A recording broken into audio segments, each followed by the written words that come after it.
하나님의 말씀 베드로전서 5장입니다. 베드로전서 5장 5절과 6절 두 절의 말씀입니다. 제가 한 절, 우리 성도님께서 한 절씩 나눠 읽겠습니다. 젊은 자들아, 이와 같이 장로들에게 순종하고 다 서로 겸손으로 허리를 동이라. 하나님은 교만한 자를 대적하시되 겸손한 자들에게는 은혜를 주시느니라. 그러므로 하나님의 능하신 손 아래에서 겸손하라. 때가 되면 너희를 높이시리라. 아멘. 여기 본문에 보니까요, 장로들 이렇게 등장하죠. 5장 1절에 보면 베드로 사도는 나는 함께 장로된 자다. 첫째는 베드로 자신, 즉 사도들을 뜻하고요. 둘째는 믿음에 존경받는 리더들을 뜻합니다. 말씀 맡은 자, 리더들, 사도들에게 순종하라. 순종하기 위해서는 겸손한 마음이 필요한데, 겸손해야지 하는 그 에너지가 어느 정도의 에너지냐면 겸손으로 허리를 묶으라 그래요. 우리 서로 바라보며 인사하면 좋겠습니다. 겸손으로 허리를 묶으십시다. 겸손으로 허리를 묶으십시다. 제가 살아가다가 허리를 한 두세 번 다쳤어요. 지금은 건강해요. 근데 허리를 다칠 때면 제가 언제 하나님이 다치게 했을까요? 맞습니다. 교만할 때 허리가 다쳤어요. 항상 그랬어요. 운동하러 갈 때 교만하니까 허리가 다치고, 가정에서 대화할 때 교만하니까 허리가 다치고, 사역을 감당하도 교만하니까 허리가 다쳐. 주님의 뜻은 겸손으로 허리를 묶으라는 의미였습니다. 주님이 복받을 자에게는 겸손하지 못하고 교만할 때 이거는 즉각 처벌하십니다. 즉시 판결하세요. 그래서 내가 교만한데 아무 일 안 일어난다 그러면 하나님 좀 때려주세요, 그렇게 기도하셔야 돼요. 왜냐하면 이거는 너무 중요한 부분이라 그래요. 교만할 때는 하나님이 반드시 책망하시고 징계하실 수 있기를 축복합니다. 교만할 때는 징계가 있어야 돼요. 겸손할 때는 주님이 가만 보시다가 언제 높여줄까 그러시는데, 교만한 자는 하나님께서 대적을 하십니다. 교만한 상태는 사단 마귀의 꾀임에 흠뻑 들어가 있는 상태이기 때문에 하나님은 교만한 자를 가장 싫어하세요. 대적을 하세요. 대적. 그러나 겸손한 자에게는 무엇을 주신다 그래요? 은혜를 주신대요. 성경 곳곳 정말 여러 군데 이 동일한 구절이 반복됩니다. 여러분, 교만한 자한테는 안 주시고 겸손한 자에게는 주시고 그런 하나님입니까? 아니죠. 왜 이렇게 작성됐냐면, 햇볕을 주는데 교만한 자는 뭐라 그래요? 웬 햇볕이 이렇게 세? 겸손한 자는 곡식을 익혀주시고 주님께서 살균하여 주시려고 햇볕을 주는구나. 비가 내리면 교만한 자 우중충하게 이게 뭐야? 겸손한 자는 주님께서 은혜 주시려고 그러시는지 비도 주시는구나. 분명한 동일한 사건, 비슷한 환경 속에서 교만한 자는 계속적으로 하나님 앞에 원망과 불평과 비방과 오만한 고백을 하는데, 겸손한 자는 하나님께서 주시는 것을 다 선물로 받습니다. 여러분, 은혜 받으시기를 축복합니다. 방법은 겸손한 그 능을 받는 것입니다. 어디에서 겸손하라 그래요? 위치가 어딘가, 자세는 허리를 동이는 것인데 위치가 어딘가, 5장 6절에 보니까 하나님의 능하신 손 아래서 겸손하라 그래요. 우리가 겸손할 때 어찌됐지 겸손해야지, 어쩌다 보면 잘 되겠지, 그런 수준이 아니라 하나님의 능하신 손 아래 있음을 신뢰하는 거예요. 누가 나를 푹 쳐요. 근데 나도 욱 하고 싶지만 지금 나는 누구 아래에 있어요? 하나님의 능하신 손 아래 있기 때문에 동일하게 분노하고 대결하고 원수 갚고 그런 자세가 아니라 겸손할 수 있는 이유는 하나님의 손 아래 위치하고 있기 때문에 그래요. 우리의 위치가 어딘지가 굉장히 중요해요. 내 위치가 어딘가. 하나님의 능하신 손 아래 있는 자만이 겸손할 수 있어요. 왜냐하면 그거는 맹목적 겸손이 아니라 하나님을 기대하는 겸손이에요. 하나님의 능하신 손 아래서 겸손한 자는 하나님이 교만한 자를 심판할 걸 알기 때문에 누군가 나에게 교만하게 욱박질러도 그게 노여움의 대상이 되지가 않아요. 왜냐하면 누가 지금 진두지휘하고 있으니까 하나님이 간파하고 계시기 때문에 하나님께서 적극적으로 지금 기록하고 계세요. 너 이래도 겸손하네? 이런데도 겸손해? 끝까지 겸손하네? 너 이 와중에 교만해? 정말 교만해? 너 끝까지 교만할래? 하면서 하나님의 기록이 능하신 손 아래서 기록되고 있는 것입니다. 여러분, 우리가 겸손의 능력을 누리시기를 축복합니다. 하나님은 겸손한 자들에게 실제적인 유익을 주세요. 실제적인 유익. 시편 말씀에 보니까 어떤 유익을 주세요? 소원을 들어주신다. 근데 겸손한 자의 소원을 들어주신다는 이 시편 말씀 여러분 자세히 보면 이렇게 되어 있어요. 그들이 겸손할 수 있도록 마음을 준비해 주시고 응답받을 수 있도록 마음을 준비해 주시고 그가 하나님의 말씀을 들을 수 있도록 귀를 열어주시고 겸손한 자의 소원을 들어주신다 그래요. 어마어마하죠. 여러분, 이 겸손함은요 강력한 능력이 있어요. 그러니까 처음에 겸손하려고 하면은 겸손의 초급 과정을 지나게 돼요. 겸손하려면 처음에 뭐부터 해야 될까요? 자세부터 바꿔야 돼요. 이렇게 한 손을 주머니에 넣고 다리를 쭉 빼고 이렇게 하면 이건 겸손해요, 교만해요? 제가 맨날 교회에서 이러고 있다고 생각해 보세요. 그럼 목사님은 겸손해 그래요? 이거 안 그럴 거예요. 그러니까 말씀 들을 때도 자세가 되게 중요해요. 저는 항상 말씀 들을 때 두 손을 모으고 마음을 하나님 앞에 조아립니다. 사람 앞에 듣는 게 아니기 때문에. 겸손한 자세가 처음 초급 과정이에요. 중급 과정은 뭘까요? 이제 마음의 영역이에요. 아무리 자세가 발라도 속에서 괘씸하네.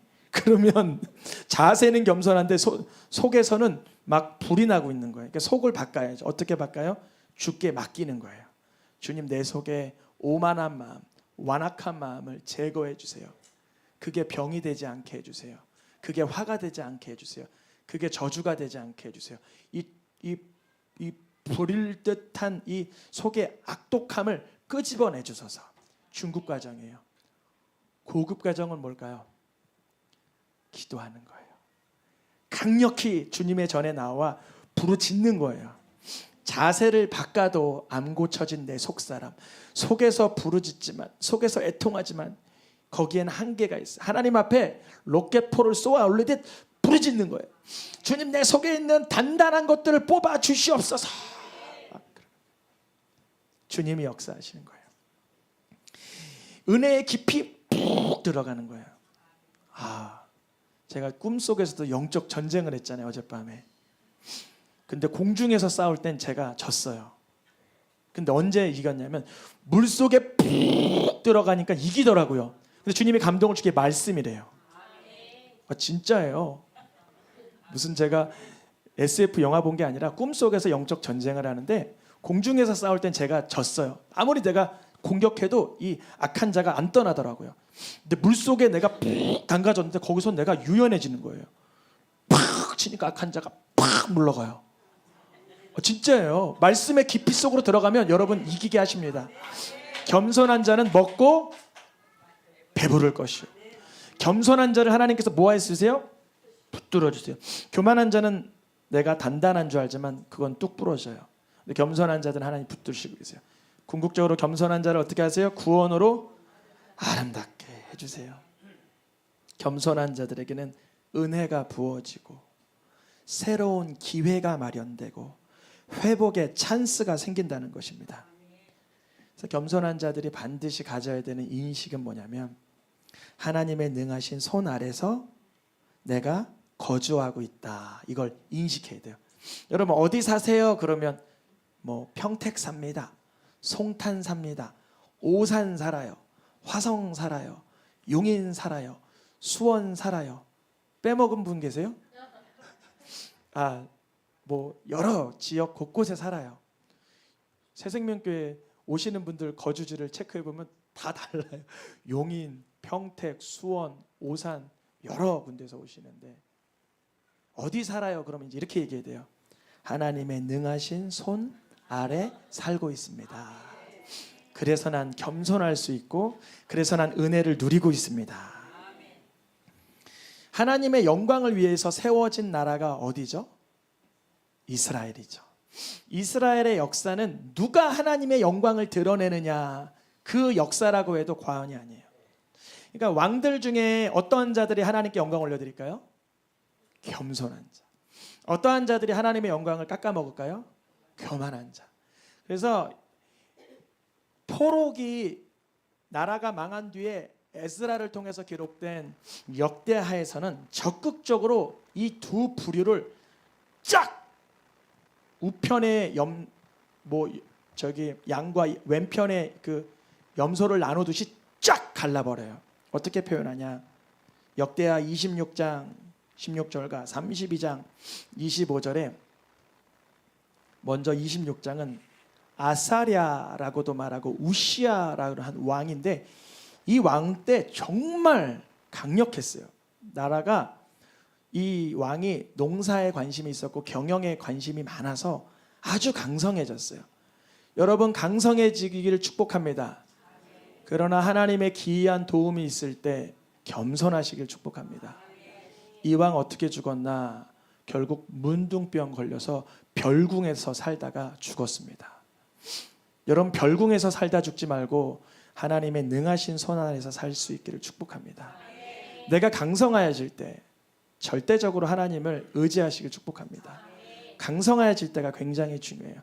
차라리 복받지 않고 절망스러운 인생은 교만할 수도 없어요. 근데 강성하여지면 사람이 나도 모르게 높아진다는 거죠. 히스기야도 그랬어요. 히스기야도 아수르가 대군이 몰라할 때 얼마나 벌벌 떨었는지 몰라요. 벌벌 떨어서 늘 두려웠어요. 근데 아수르를 하나님께서 이사야 선지자를 통하여 몰아치게 한 뒤에는 그가 마음이 어떻게 했어요? 교만해지는 거예요. 내 문제가 해결될 때 겸손할 수 있기를 축복합니다. 차라리 주님은 문제를 주시는 이는 겸손을 하는 것이죠. 히스기야는 교만하여 받은 은혜를 보답하지 않고 진노가 내리게 됐어요. 퀴즈입니다. 내가 교만하여 악을 행하고 은혜를 보답하지 않게 되었을 때 진노가 내릴 때 끝입니까? 아닙니다. 하나님은 자비하시고 인애로우시고 오래 참으시고 노하기를 더디하시고 용서하시고 기다리십니다. 히스기야가 했던 일이 뭘까요? 32장 26절 읽어보겠습니다. 히스기야가 마음에 교만함을 뉘우치고, 이게 중요해요. 우리가 교만하지 않는 것도 중요한데 나도 모르게 오감 올라와요. 교만함이 올라와요.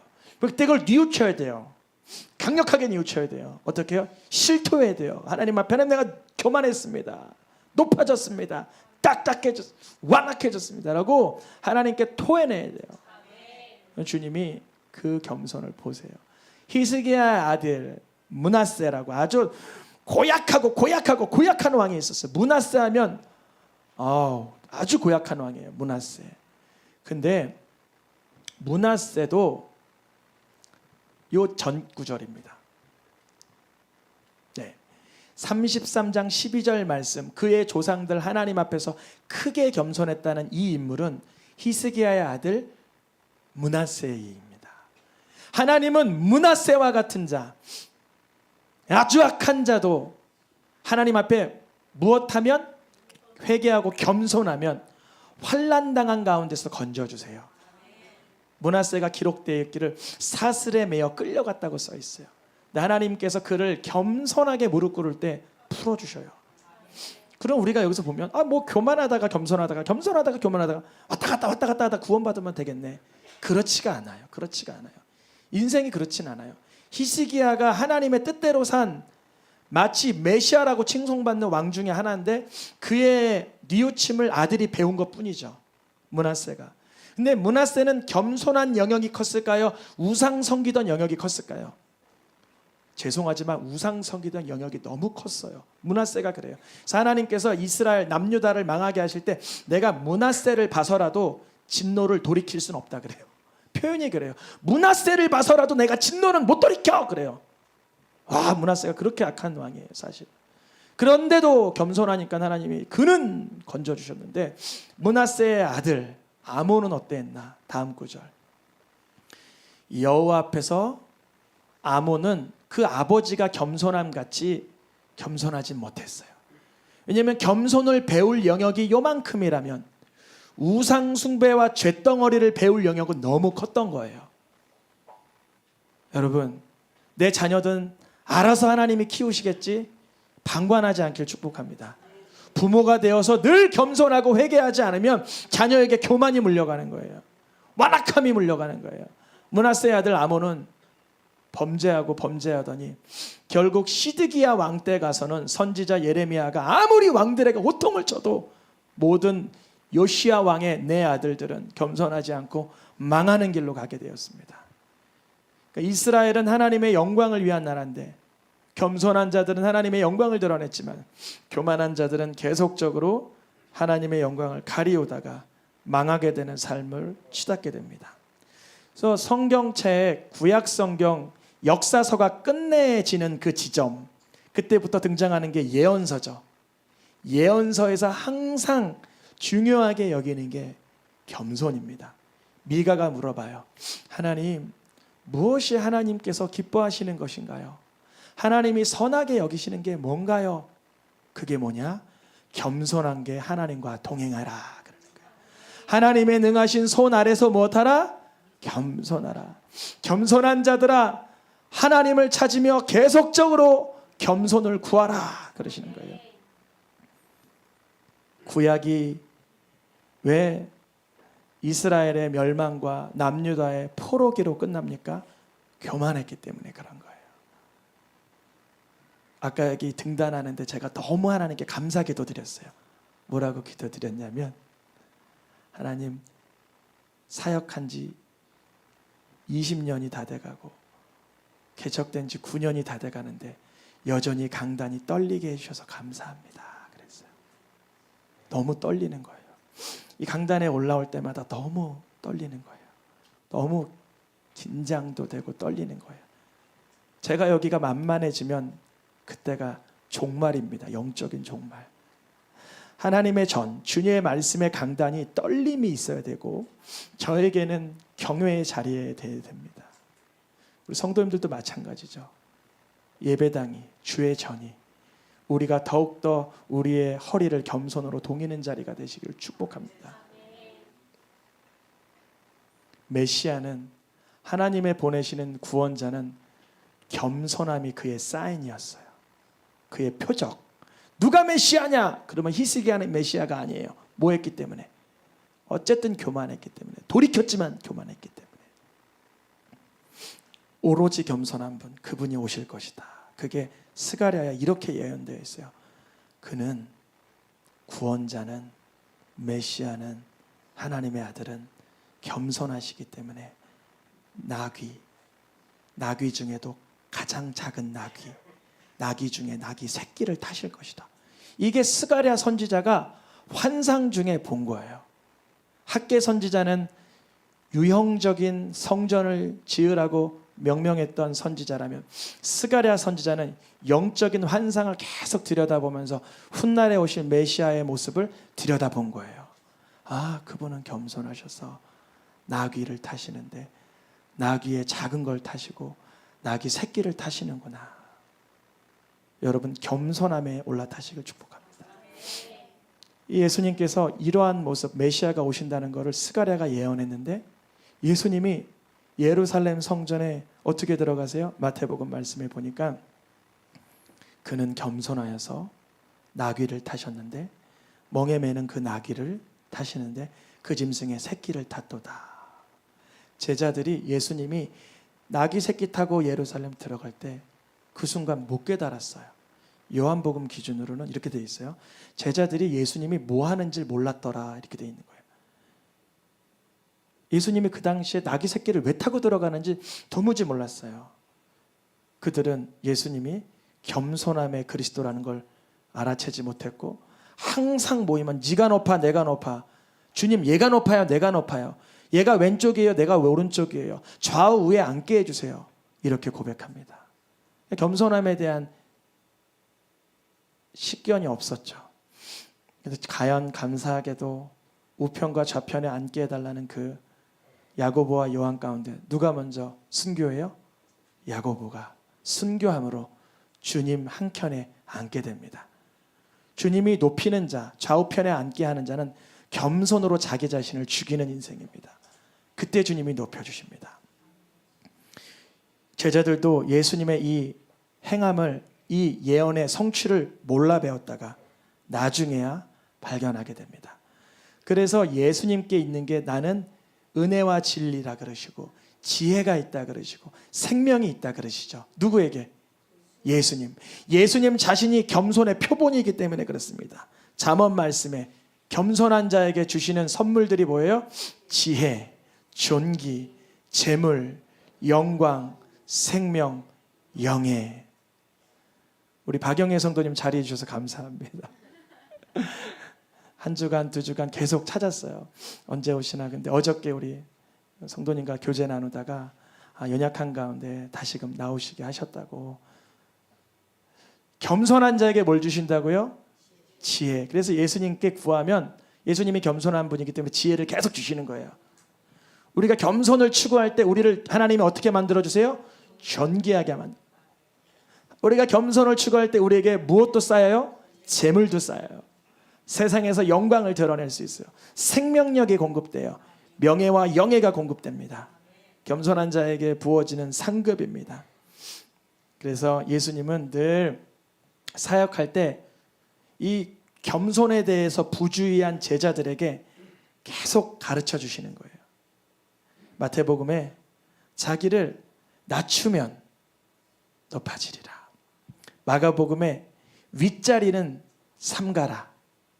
낮은데 처하고 지혜 있는 처는 하지를 말아라. 낮추라. 그러시면 누가 높이시리라? 주께서. 하나님의 능하신 손 아래서 낮추는 자를 높이시는 거예요. 자꾸 낮추려는 자들을 높이시는 거예요. 겸손한 자를 놓치시는 거예요. 지혜 있는 채 하면 꾹 눌러주시는 거예요. 높아지려고 하면 꾹 눌러주시는 거예요. 낮추는 자를 높여주시고 낮추는 자를 높여주시는 겁니다. 우리 찬양 인도자님이 오늘 참 감사한 고백을 했어요. 우리가 주님을 높이기 위해서는 우리가 낮아져야 된다. 우리가 낮아져야 된다. 교만하면 안 된다. 이 땅에서 아바 아버지 하나님을 높이려고 자기를 처참하게 낮추신 분이 누구죠? 예수 그리스도이십니다. 그래서 하나님은 이 땅에서 누구의 이름을 높이시려고 작정하셨냐면 사도행전 2장 말씀에 예수님의 이름을 하나님이 어떻게 하셨어요? 높이시는 거예요. 그래서 예수님의 이름만 불러도 무엇을 받게 돼요? 성령을 받게 돼요. 제가 참 유치하고도 순진하게 20몇 살 때 금요철야 때 청년 때 예수님의 이름을 정말 100번을 불렀어요. 여러분 그런 순진함이 있길 축복합니다. 성령 받고 싶으십니까? 예수님 예수님 예수님 하면서 100번을 불렀어요. 근데 그때는 아니었겠지만 그때 지나면서 성령을 받아 방언도 터지게 하시고 은혜도 부어주시고 하나님의 말씀이 열리는 은혜를 주셨습니다. 예수님의 이름만 불러도 하나님은 예수님의 이름이 이 땅에서 제일 능력 있기 때문에 성령을 부어주시는 것입니다.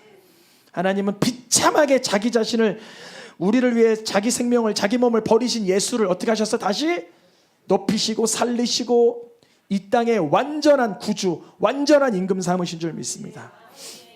예수님의 겸손 이퀄 하나님의 영광입니다. 근데 우리는 때로는 나의 겸손, 나의 영광일 때도 있어요.